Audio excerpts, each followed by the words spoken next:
Bom dia a todos, tudo bem? Que a graça e a paz do Senhor Jesus esteja convosco. Mais uma vez é uma alegria poder estar aqui com os irmãos, estamos aí dividindo a palavra de Deus.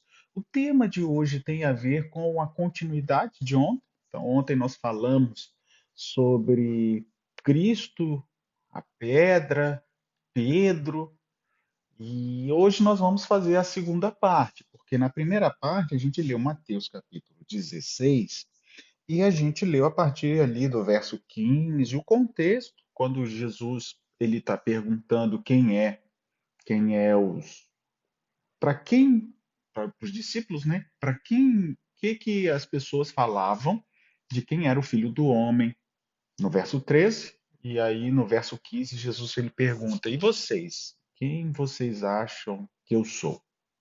Aí Jesus se intitula como Filho do Homem. E aí Pedro faz aquela declaração: Tu és o Cristo, o Filho do Deus vivo. E aí vem aquele outro comentário em que toda uma cristandade seguiu por séculos e ainda segue, e por muito e muito tempo ficou tido como sendo Pedro, o apóstolo Pedro, como o homem base. Inclusive, lendo hoje mais coisas sobre isso, sim, só na reforma protestante que isso mudou. Então, vamos lá, né? Então, vamos orar, né? Espero que o seu dia esteja bom. O sol já está aparecendo aí, tem umas nuvens, mas o sol está aparecendo. Nós vamos estar orando, pedindo sabedoria a Deus também. Maravilhoso Pai, eterno Deus, estamos continuando a falar do tema de ontem, do, da pedra, quem é a pedra, o que Cristo quis dizer nesse texto, e independente da aplicação dos homens, nos ajude a entendermos aquilo que a tua palavra está escrita. E te pedimos mais uma vez a tua paz, a tua graça em nós, em nome de Jesus. Amém. Então, queridos, nós vamos ler o que Pedro fala sobre isso, porque se de fato Jesus passou, né, o texto aí emblemático, também te digo, verso 18, que tu és Pedro, e sobre esta pedra edificarei minha igreja, e as portas do inferno não prevalecerão contra ela. Dar-te-ei as chaves do reino dos céus, e o que ligares na terra será ligado nos céus, o que desligares na terra será desligado nos céus. Bem, e a gente já leu do verso 19 as chaves, que Jesus é que tem as chaves, né? A gente comparou lá com Apocalipse, capítulo 1, verso 18, se eu não me engano, 17, 18, fala que ele venceu a morte e o inferno, então ele tem as chaves. E que isso aqui foi uma maneira simbólica de Cristo entregar a igreja, tá? Entregou sim a Pedro, mas como representante, não como o detentor exclusivo. Porque se ele fosse o detentor exclusivo, e eu disse também que não é essa, pelo menos eu não vejo essa como uma passagem mais preocupante, né? Ou a mais difícil, na verdade difícil, não preocupante. Difícil de ser interpretada, porque no original a gente vê claramente, eu li o texto para vocês, e que no próprio capítulo 18 de Mateus, ali fala. Se fosse para Pedro, se a chave tivesse só com Pedro e o que Pedro ligasse, desligasse, ou para quem Pedro passasse, em Mateus capítulo 18 também, ali quando vai lá 2 ou 3, conversa, e se não aceitou, vai, chama a igreja, aí trate-o como gentio e publicana, lá Mateus 18, os textos seriam Mateus 18, 18 em diante, olha lá, em verdade vos digo que tudo que ligares na terra será ligado nos céus. Então, esse Mateus 18, 18 está falando de irmãos, de igreja, conversando com outros para resolver o problema. E se não resolver, a igreja deve sim. Então, a igreja. Então, aqui está a comunidade. E eu falei que a comunidade, a igreja, não é simplesmente as quatro paredes, queridos. A comunidade, a eclésia, né? A igreja é uma assembleia de santos. São um grupo de crentes reunidos invocando o nome do Senhor. E nesse ponto não existe eclésia maior do que a outra. Seja adventista, seja católica, não existe. É o corpo de crentes. E eu disse também que não é por causa disso que eu estou dizendo que tudo é igual e que no tempo final, acredito que a Igreja Adventista tem uma mensagem relevante para esses últimos dias, que as demais comunidades não têm. Por isso nós precisamos falar a elas. E mesmo assim, isso não faz a gente melhor. Eu não sou melhor do que ninguém, e ninguém dentro da igreja é melhor do que A ou B, mesmo que obedeça os mandamentos do Senhor. Porque todos nós somos pecadores e seremos salvos pela graça. Então, o que a gente faz aqui embaixo, a nossa piedade, é para demonstrar a nossa fidelidade a Deus. Não é com o intuito de dizer que Deus precisa me salvar porque eu faço isso. Não. Eu faço isso em resposta ao que Deus já fez por mim. Gratidão, tá? E não cobrança. A nossa obediência a Deus não é uma cobrança. O Senhor tem que me pagar, Senhor. O Senhor tem que me levar para o céu porque eu sou bom. Não. Porque eu sou da Adventista, porque eu tô. Não, não existe isso. E por séculos a igreja funcionou assim, né? Vou te excomungar, e por causa dessa interpretação desse texto. E que no meio cristão, no meio apostólico, principalmente no meio católico aí, quando eu falo católico, nos primórdios da igreja, não existia outra igreja, igreja católica, não existia, tá? As outras igrejas foram destruídas, né? As igrejas fundadas pelos apóstolos, né? Passaram a não existir mais, e só perdurou por séculos, até milênios, a igreja católica. Então é a igreja mais antiga que nós temos hoje. E hoje, muitos, né, pode ser adventistas, os judeus caíram nesse mesmo erro de entender que a comunidade, o você fazer parte desta comunidade é que é a salvação, e não é. Bem, então eu falei, expliquei sobre isso. Só que o texto de Pedro, por que o texto que fala de Pedro é difícil? Porque na expressão sobre esta pedra edificarei a minha igreja, ela pode ser traduzido literalmente. Pode ser uma coisa ou outra. E aí não adianta dizer, porque depende do contexto, porque dependendo do contexto, os dois dá, então não tem. Por isso que eu disse que era ontem 50-50. Então vamos lá. Ou seja, poderia ser traduzido: em cima desta pedra, tu és Pedro, e em cima desta pedra edificarei a minha igreja. Então, não tem o que fugir. É Pedro, está falando da pedra, porque pedra, Petros. Mesma palavra. Pois bem, pode ser também traduzido como tu és Pedro, e sobre aquela pedra edificarei a minha igreja. E se for por aquela, eu disse ontem, aquela, aquela, é mais distante. Então não se refere a Pedro. Se refere ao contexto de Jesus. E note que tanto o contexto pode apresentar o aquela, como o contexto, que Jesus está falando de Pedro, se não tivesse essa expressão, tu és Pedro, lógico, eu creio ali que Jesus está fazendo um jogo de palavras, tá? Mas dá margem. E se dá margem, por milênios se acreditou assim. E só na reforma protestante, através dos reformadores, tá? Que começaram a aplicar esse texto a Jesus, tá bom, queridos? Durante muito tempo aí, ou se usava esse texto como a igreja, tá? E o pessoal não discutia, tá? Aceitava Cristo. Não estou dizendo também que idolatravam, tá?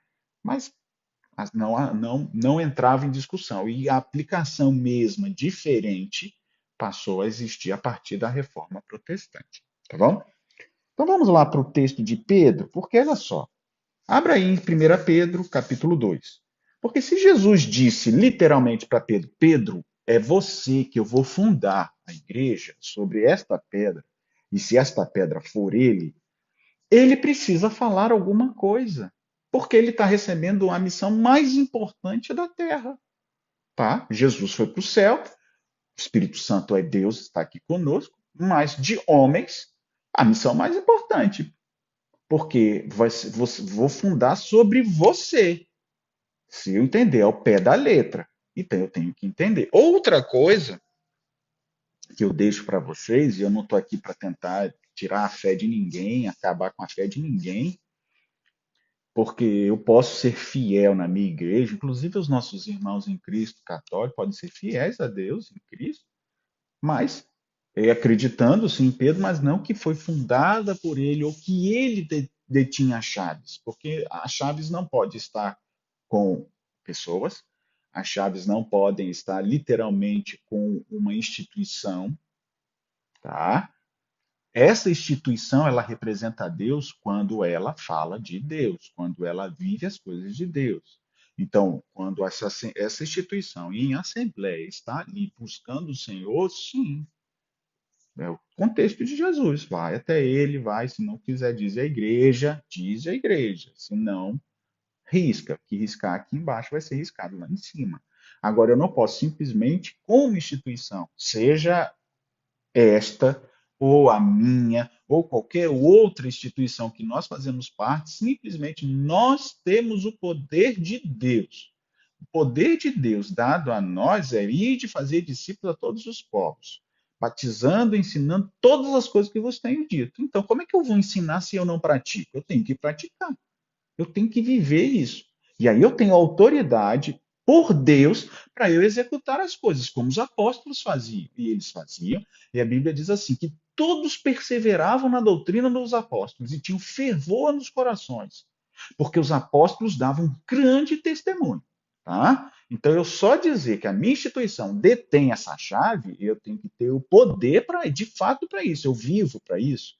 Ou eu estou, sabe, vivendo num conforto apenas para justificar os meus propósitos. Então, quando a gente lê em Pedro capítulo 2, a gente vê o que Pedro vai falar, tá bom? Ele está falando de crente e da casa espiritual. Ora, a casa espiritual é a igreja interna, são as pessoas. Não, não é só as quatro paredes, ok? Então vamos lá. Eu marquei do verso 4 ao verso 9, mas eu vou ler ele todo para a gente entender o que Pedro está falando, tá bom? Capítulo 2, verso. Eu vou ler verso 2 em diante. Desejai ardentemente, como crianças recém-nascidas, recém-nascidas, batizadas, recém-nascidos espiritualmente. Vamos dizer assim: desejai ardentemente, como crianças recém-nascidas, o genuíno leite espiritual, para que por ele vos seja dado crescimento para a salvação. E que já tendes a experiência de que o Senhor é bondoso. O Senhor é bondoso, chegando-vos para ele, pedra que vive, a pedra vivente, rejeitada assim pelos homens, mas para com Deus eleita e preciosa. E vós também, como pedras que vivem, sois edificados na casa espiritual, sacerdócio santo, a fim de oferecer sacrifícios espirituais agradáveis a Deus por intermédio de Jesus Cristo. Então Pedro começa ali, eu podia parar aqui, mas eu quero ler tudo. Pedro começa falando da pedra que vive, está falando de Cristo aqui, rejeitada pelos homens, pela liderança ali, mas eleita por Deus. E através dessa pedra, sois edificados, verso 5, sois edificados como uma casa espiritual. Ó, você somos uma casa espiritual. É isso que eu quero dizer. A gente não pode estar, e nem estou dizendo que a partir de agora a gente tem que. Eu sou o templo. Sim, somos templo do Espírito Santo. Mas eu não estou pregando aqui separatismo, sabe? Longe disso. Então, com Cristo, olha só, somos casa espiritual para sermos o quê? Sacerdócio santo, a fim de oferecer sacrifícios espirituais agradáveis a Deus por intermédio de Jesus Cristo. Princípio aí, Pedro claramente está dizendo que a pedra é Cristo, foi rejeitada, mas foi eleita por Deus, certo? E que esta pedra edificada somos, olha só, sois edificados como casa espiritual, e vocês são edificados nessa pedra para serem casas espirituais, para serem templos vivos. Vem o texto, continua o texto, porque para mim isso aí já resolveu. Mas vamos lá. Não, não parece ser tão fácil, tá? Pois isso está nas Escrituras. Eis que põe em Sião uma pedra angular, eleita, preciosa, e quem nela crê, de modo nenhum será envergonhado. Para vós outros, portanto, os que credes, é a preciosidade, mas para é a preciosidade. Para os que credes, é a preciosidade. Mas para os descrentes, é a pedra que os construtores rejeitaram. Esta vez é a pedra angular. Percebe que em nenhum momento ele coloca ele como pedra. Ele está falando de quem? De Cristo. Verso 8. É a pedra de tropeço, rocha de ofensa. São estes que tropeçam na palavra, sendo desobedientes, para que também fossem expostos. Verso 9. Mas vós, porém, sois raça eleita, sacerdócio real, nação santa, povo de propriedade exclusiva de Deus, a fim de proclamar-lhes as virtudes daquele que vos chamou das trevas para a sua maravilhosa luz. Vós sim, que antes não era povo, mas agora sois povo de Deus, e que não tinhas alcançado misericórdia, alcançaste misericórdia. Amém, queridos? Então, Pedro, falando de edificação espiritual, falando de pedra, falando desse testemunho, ele, se fosse ele, o literalmente, sobre esta pedra edificarei a igreja, Pedro, e você esta pedra, aqui ou em outro lugar, porque não existe outro lugar, Pedro teria que ter falado alguma coisa dele. Não, note que mesmo quando Jesus ele fala, se eu der o testemunho de mim mesmo, mas o meu testemunho é verdadeiro, porque Jesus, o que, que Jesus queria dizer é que não é a própria pessoa que tem que dar testemunho dela mesma, né? Tipo, eu sou o profeta, me sigam, porque Jesus estava dizendo que isso seria agir em própria causa, seria falsidade. Mas mesmo nesse contexto, ele ainda diz, Jesus, quando fala dele, em vários momentos Jesus falou que ele era o Messias. Em vários momentos Jesus falou que ele era. Então ele fala, meu testemunho é verdadeiro. Pedro, tudo bem, Pedro poderia não ter falado para ser humilde, mas outros apóstolos precisavam ter falado. Olha só o que a Bíblia diz. Eu volto para esse texto, deixa esse dedo aí, o seu dedo aí, que a gente vai comentar mais isso aqui. E vai em texto de João, não, Gálatas. Gálatas, capítulo 2. Gálatas 2, verso 9, se não me engano, 8 e 9. Olha só, o que Paulo fala? Gálatas 2, verso 9. Isso aí.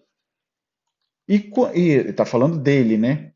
E quando conheceram a graça que me foi dada, Tiago, Cefas, que quer dizer Pedro, né? É o outro nome dele, e João eram reportados como colunas e me estenderam a mim e a Barnabé a destra da comunhão, a fim de que fôssemos para os gentios e eles para a circuncisão, recomendando somente que lembrássemos os pobres os que me esforcei por fazer. Note, Paulo aqui está dizendo que não era Pedro, era Tiago, Pedro e João, colunas.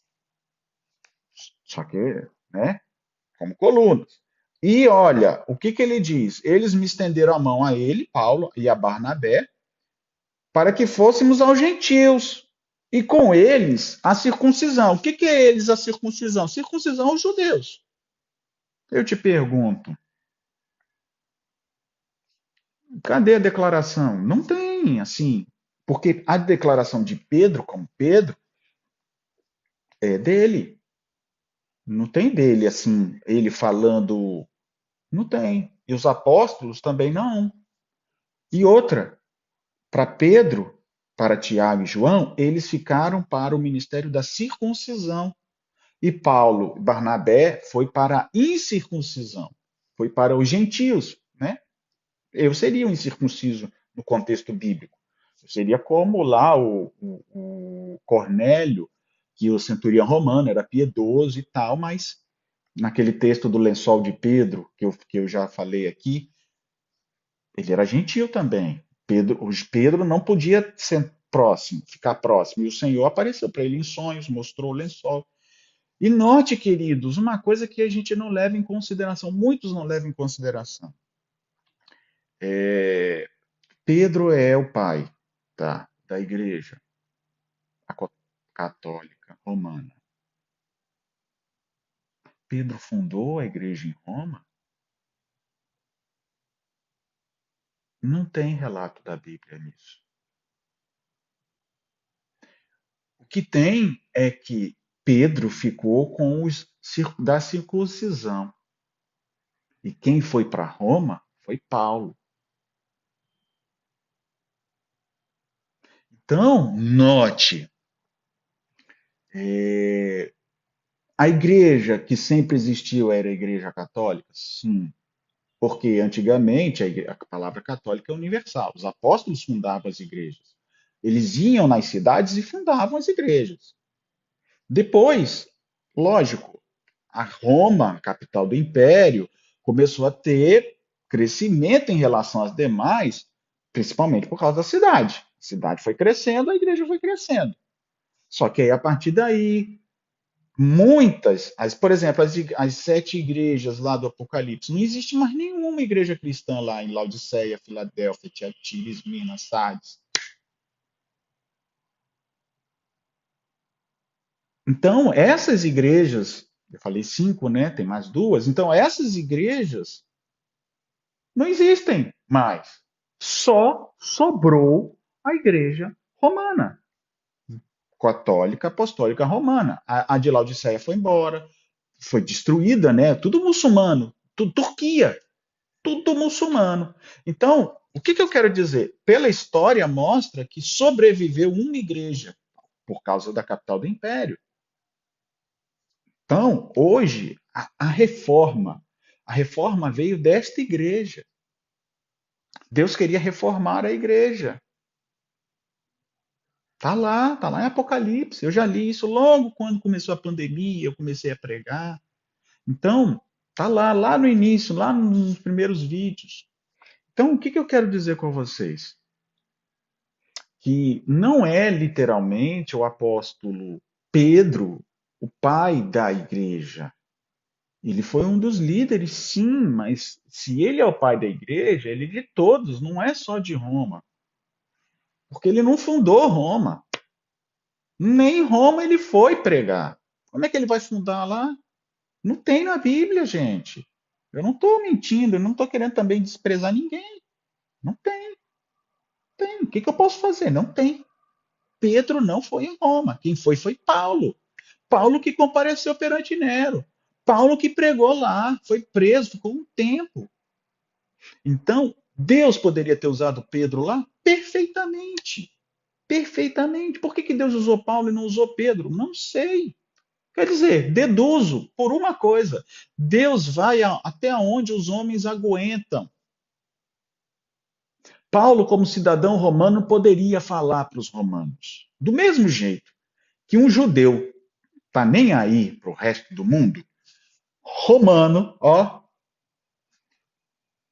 tá nem aí, tá bom? Naquela época. Então, Pedro, para falar para um romano, mesmo ele com iluminação divina, os homens naturalmente rejeitariam. Agora, quando Paulo, porque poderia comprar a cidadania, Paulo já era por nascimento. Quando Paulo fala, eles ouvem. E Deus usa essa limitação dos homens e faz a sua graça. E derrama a graça sobre Paulo para que Paulo possa fazer a graça. Para fazer a graça andar e chegar aos gentios. Então, ué, para você falar com uma pessoa intelectual, um rico, você poderia pegar uma pessoa, um mendigo recém-convertido? Poderia, Deus poderia usar ele. Mas normalmente, uma pessoa recém-convertida, bem pobrezinha, não falaria, não conseguiria alcançar um coração de um rico. Para você alcançar um coração de um rico, você tem que ter vivido ou ter tido algo que tenha uma. É da natureza dos seres humanos. Não estou colocando, às vezes, eu não estou querendo. Entenda, não estou querendo dizer que Deus não pode usar. Deus pode. E Deus usa. No entanto, muitos corações são fechados por causa das nossas culturas e tradições. Como o coração de Pedro era fechado, teve que vir um lençol para mostrar que não faça você comum ou impuro. Do mesmo jeito, uma pessoa pobre ouve um rico, sim, mas muitos tá falando aí porque tem dinheiro. Ah, é fácil confiar em Jesus, é difícil. Quero ver faltando comida em casa dizer para confiar em Jesus. Pode ter certeza. Do mesmo jeito que a gente fala lá para alcançar um rico tem que ser um rico, para falar com uma pessoa mais simples, se você não viveu aquilo ali, alguém pode jogar na sua cara. Mas o senhor não viveu isso. O senhor não sabe o que o senhor está falando. Então Deus usa os pares, sim, sabe? Porque é aquele que vai alcançar. Quando o endemoniado lá de Genezaré, Gadareno, mestre, eu quero. Depois que ele foi purificado, né? Foi para os porcos, os demônios, ele queria ser discípulo de Jesus, seguir Jesus. Jesus disse: seja meu discípulo aqui, pregue aqui. E as pessoas que viram aquela pessoa endemoniada depois ficaram assim, maravilhados que elas foram transformadas. Que ele foi transformado. Por quê? Os porqueiros lá, o que tinham os porcos e morreram, expulsaram Jesus, pediram para Jesus ir embora. Não aceitaram Jesus. Por isso que Jesus deixou um discípulo ali. Sabe? Deus usa, porque de maneira muito mais poderosa, Paulo, só Paulo poderia alcançar. Dos discípulos ali, só Paulo alcançaria Nero, porque ele, como cidadão romano, ele pedia audiência com quem? Com Nero. Pedro não tinha como pedir audiência a Nero. A salvação tinha que chegar a Nero. Se Nero ia aceitar ou rejeitar ou não. Então, note, cadê Pedro? Se foi Pedro, ele tinha que ter feito algo com todo respeito relevante lá em Roma. E ele não fez, porque, queridos, a Bíblia não compara quem é maior e quem é menor. Não existe isso. O próprio Paulo considerava Pedro acima dele. Paulo fala que resistiu Pedro, porque Pedro foi reprovado e tal. Ele fala, mas ele também ele lembra. Não foi aqui? Eu acabei de ler. Gálatas 2, 8 e 9. Como colunas. Eles eram colunas. E eles mandaram a gente, eu e Barnabé, para pregar. Para mandar é porque tem autoridade. Eu estou aqui em Colatina, eu sou pastor em Colatina. A associação me mandou para cá. Não fui eu que quis vir, eu sou o pastor, eu escolhi, tive uma revelação de Deus, estou aqui. Não existe isso. Não é assim. Deus usa a mente dos homens. Moisés, vamos lá. A gente tem um propósito para você na cidade de Colatina. Tá bom, pastor. Meu presidente. Então, ele tem autoridade, a administração do campo tem autoridade e me envia. Se eu disser que eu tenho mais autoridade que o meu chefe, Paulo está dizendo que Pedro era mais do que ele. Mas a Bíblia não fala ele fazendo nada em, em, em, em Roma. Com todo respeito, queridos. Tá? Então, agora, por que que então, pastor, ficou por muitos séculos, porque os pais da igreja eram poderosos na palavra, eram fervorosos. Por que que ficou muito tempo se acreditando nisso, né, na igreja específica ali para Pedro? Bem, eu não sei quando começou isso, mas eu acredito justamente quando as demais igrejas foram passando, tá? Porque isso aqui não foi falado no primeiro século, nem no segundo, nem no terceiro. Talvez do quinto, sexto, sétimo e diante. Quando as outras igrejas iam perdendo, quando tinha as cruzadas e vinha, Etiópia mesmo, que tinha comunidades inteiras. Tá? Na África, os pais africanos, né, pais da igreja africanos, eram os mais fervorosos, eram os mais poderosos, eram os líderes da igreja mais poderosos que existiam, eram os da África, não era de Roma. Roma ganhou proeminência depois que estes foram destruídos. Hoje é quase tudo muçulmano, destruiu tudo. Roma não salvou eles, não, deixou eles perecerem. Acabou. Então, hoje, de fato, sobrou uma igreja que foi no início fundada. Ah, mas foi fundada pelos apóstolos Pedro e Paulo. Não. Paulo. Pedro não saiu de Jerusalém. Com todo respeito, queridos. Ele foi a algumas regiões, ele pode, tudo bem.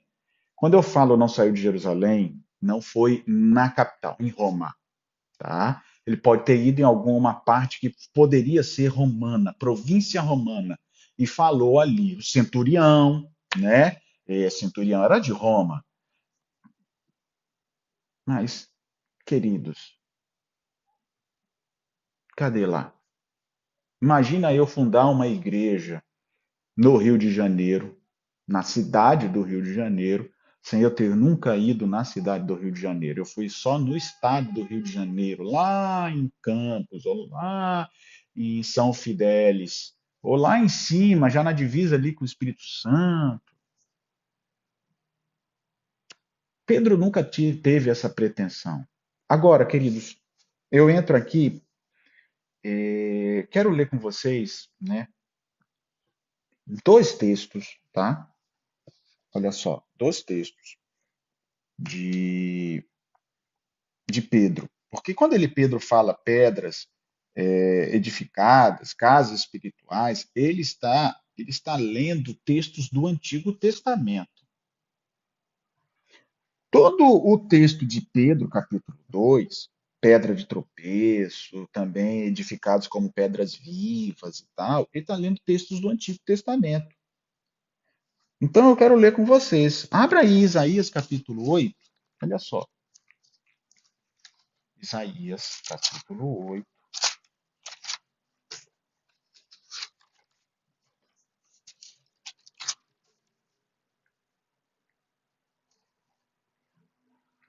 Verso 13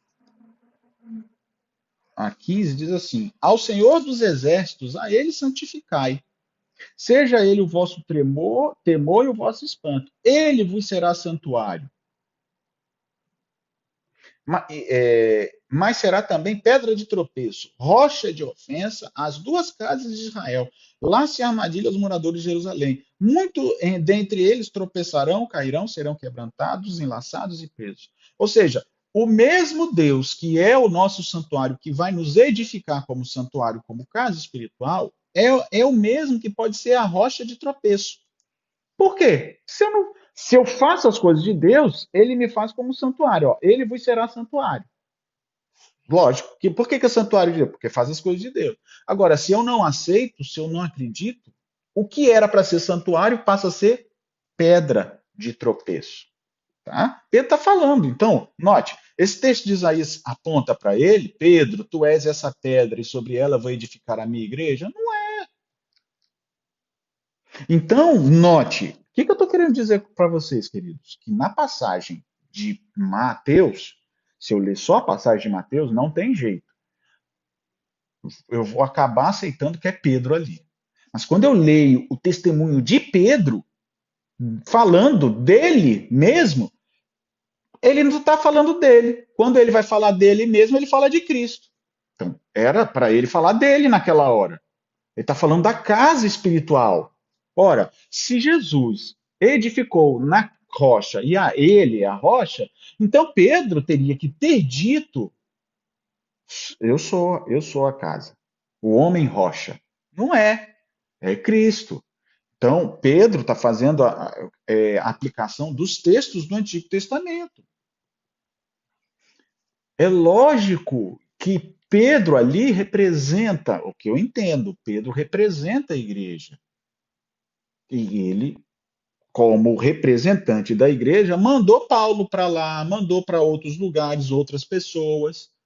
E, de certa forma, o trabalho que eu faço aqui, o meu trabalho, é a vitória dos meus superiores também, ou não? Sejam sinceros. Por que, que o meu chefe, meu presidente, me mandou para cá? Para eu fazer um péssimo trabalho? Não. Para eu fazer um trabalho, para fazer um bom trabalho. Porque a minha vitória, minha luta aqui, minha vitória aqui, vai ser vitória de quem? Dele também. Então, a aplicação daquela de Pedro não é sobre esta pedra, filho, sobre aquela pedra, sobre o filho do homem. Eu vou edificar a minha pedra, eu vou edificar a minha igreja sobre esta rocha, sobre este fundamento, sobre este ensinamento. Filho do homem, ele precisava ser morto e ressuscitado. porque ele precisava morrer e ressuscitar. E foi isso que os apóstolos pregaram. Todos eles falaram do Cristo ressuscitado. E sobre este fundamento a igreja cresceu ou não cresceu. Nenhuma igreja cresceu por causa de Pedro, com todo o respeito, pelo nome de Pedro. A igreja cresceu pelo nome de Cristo, pelos séculos dos séculos. Inclusive a igreja que diz que foi feita por Pedro. Pelos séculos dos séculos usava o nome de Cristo. Porque se fosse só o nome de Pedro, estava no sal, com todo respeito. Porque é nome de homem. Mas o texto dá a entender que pode ser. Então, se não tivesse o texto de Pedro, aí estava difícil. Por isso que é um texto difícil. É um texto que você não. Ah, mas o contexto pode ser as duas coisas. Então, o contexto imediato, tá? Porque quando a gente lê o contexto da Bíblia inteira, não dá para ser as duas coisas. Só dá para ser uma. Não é esta pedra, é aquela pedra, Pedro. Mas Pedro não tinha dificuldade nenhuma. Quem tem somos nós a dificuldade. Certo? Porque Pedro, aqui em 1 Pedro, capítulo 12, ele é claro. Cristo é a pedra rejeitada pelos homens, mas eleita e preciosa por Deus. Eu quero ler esse texto.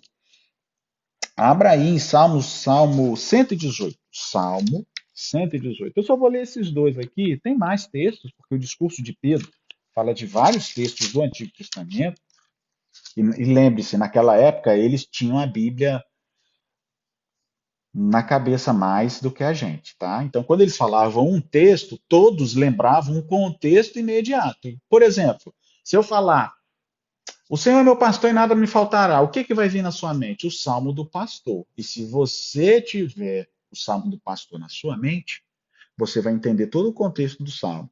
Se você não sabe o texto, nossa, olha que legal, o Senhor é meu pastor e nada me faltará. Você vai ficar assim, meio que bobo.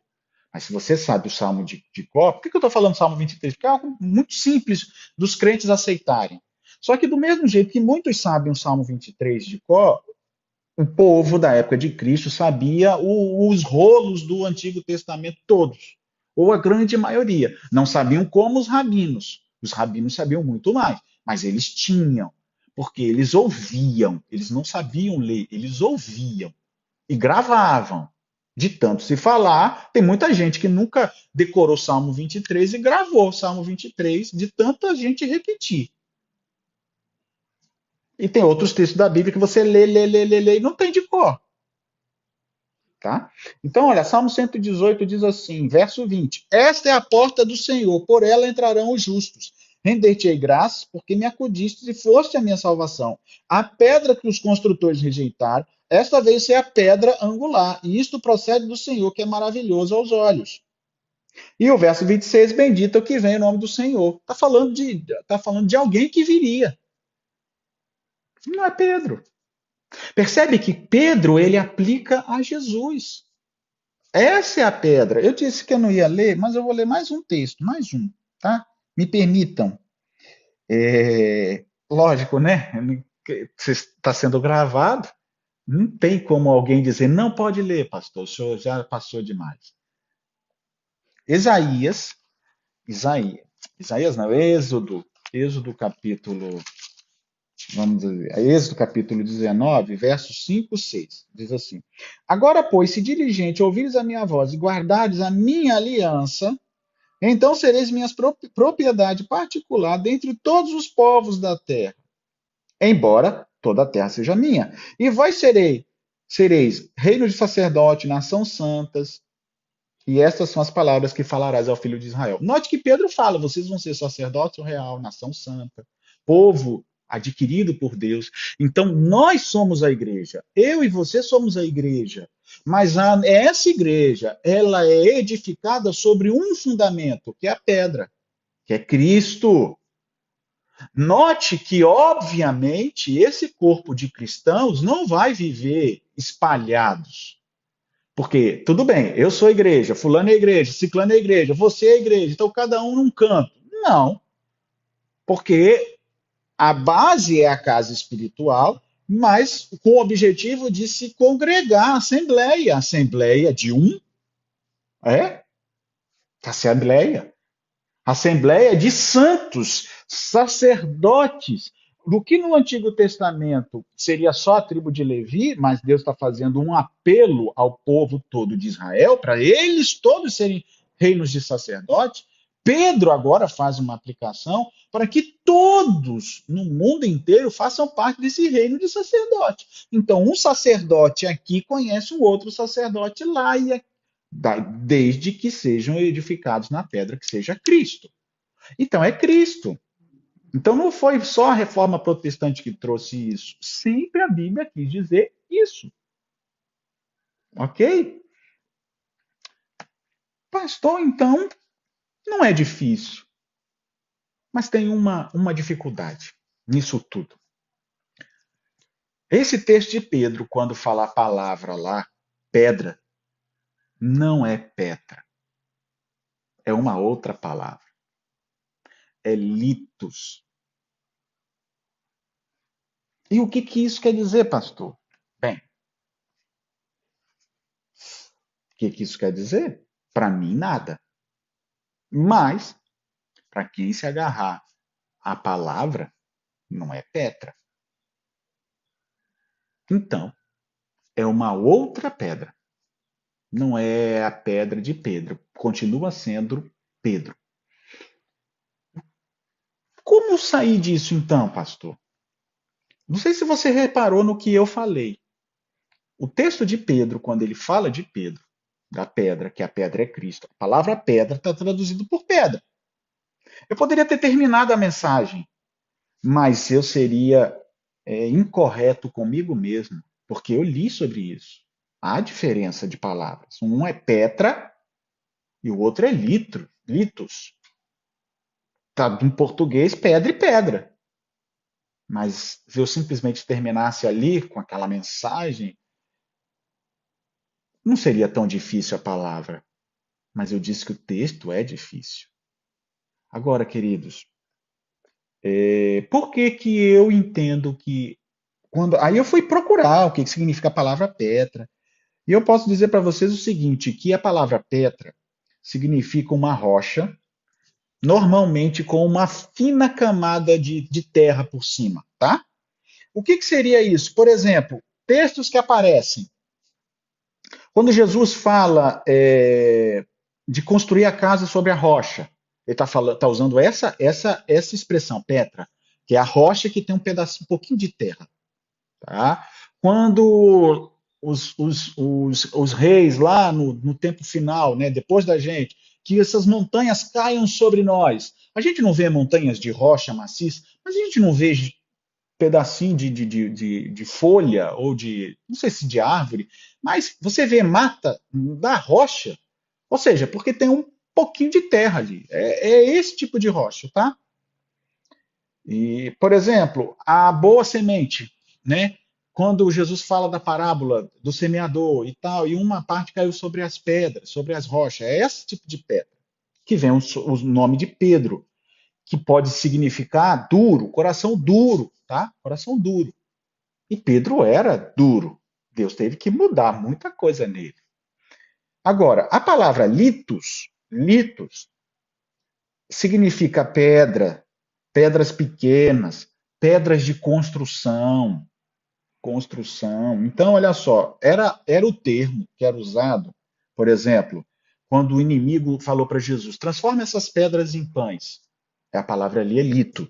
Quando, por exemplo, foi colocada uma pedra no túmulo para que ninguém pudesse ver Jesus, e a pedra foi revolvida na ressurreição. Essa pedra é litos. Também é usada quando Jesus olha para o templo e diz assim: se vocês estão vendo esse templo, não vai ficar pedra sobre pedra. O que eu estou querendo dizer com isso, queridos?